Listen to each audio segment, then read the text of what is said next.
So my personal connection to Spartanburg is simple. It's home. It is where I was born. I love Spartanburg. I love South Carolina.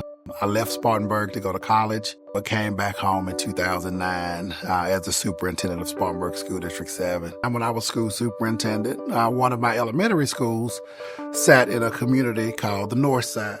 And that community would become the 7th or 8th community in the Purpose-Built Communities Network. I became intimately involved as a superintendent, supporting not only the school, but the neighborhood as a part of that work. There were several things that really resonated with me about the work that he was doing. One was it was collective impact work. Not only am I deeply committed to the work that I do in education, but I'm deeply committed to my faith. And I could see that that was something that was really important to Russell immediately.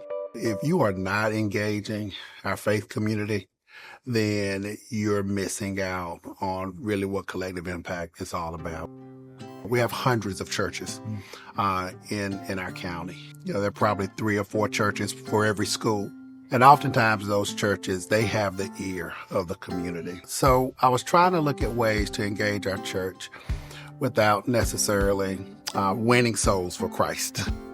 People are oftentimes very concerned, skittish, hesitant to intersect faith and education, rightfully so, because of the First Amendment, the Establishment Clause, the separation of church and state. But at the same time, I think what we do is we go too far and we have no intentional partnership or no connection. And I think that's where it hurts particular communities who see faith as a huge part of who they are, how they got to where they were.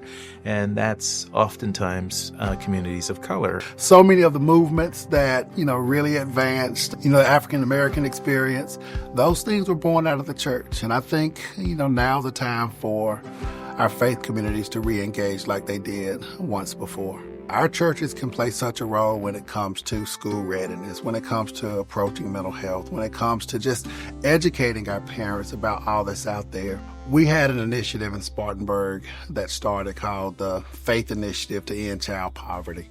And it was a coalition of faiths coming together, different denominations, to start thinking about this work. I know there is a desire right now to engage the faith community. People don't oftentimes know how to do that. So then the question is, how can we connect, people who are in this work with them? So that's my hope as we move this work forward. And that's why I've made this a central part of my project and my fellowship.